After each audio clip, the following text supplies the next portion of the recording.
One of the things that's remarkable is if you go back to May 2009, both the EU and the United States started re-examining their privacy framework at almost exactly the same time.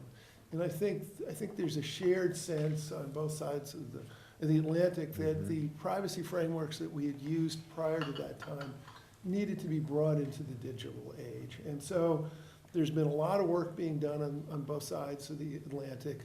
Earlier this year, again, almost at the same time, the White House, with CAM's help, issued its privacy blueprint. The EU came out with its proposed regulation and directive, and the Federal Trade Commission issued its final report on privacy. Our reports, the White House and the FTC's, are quite complementary. We talk about privacy framework and try to come up with best practices that we think companies should adopt to better protect consumer privacy. The White House, in addition to articulating a sort of a Bill of Rights, really a critical development for the White House to sort of lay down a marker about what privacy protections are essential, deals with a framework about how to move privacy protection forward in the United States.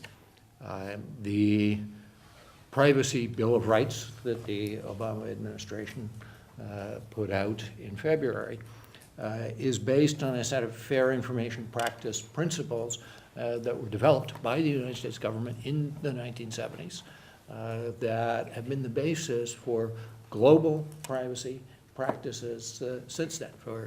They were adopted by the OECD as guidelines. They underlie the 1995 European Privacy Directive, and from there go to the regulation.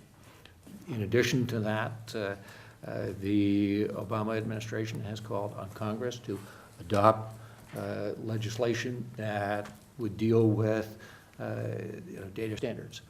In the absence of congressional action, the president is considering an executive order that would strengthen coordination and the development of standards for critical infrastructure.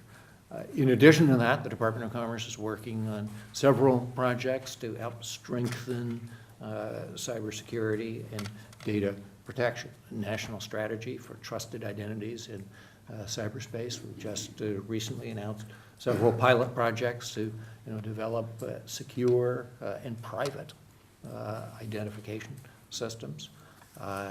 We are working with the information technology sector to in multi-stakeholder processes, which NSTIC is the first to help improve cybersecurity practices. We've worked with cable industry and other providers on projects to identify and notify people about botnets and instruct them on how to remove them. So we're working sort of actively with engagement with the private sector to try to improve best practices for data security and to help educate consumers on data security.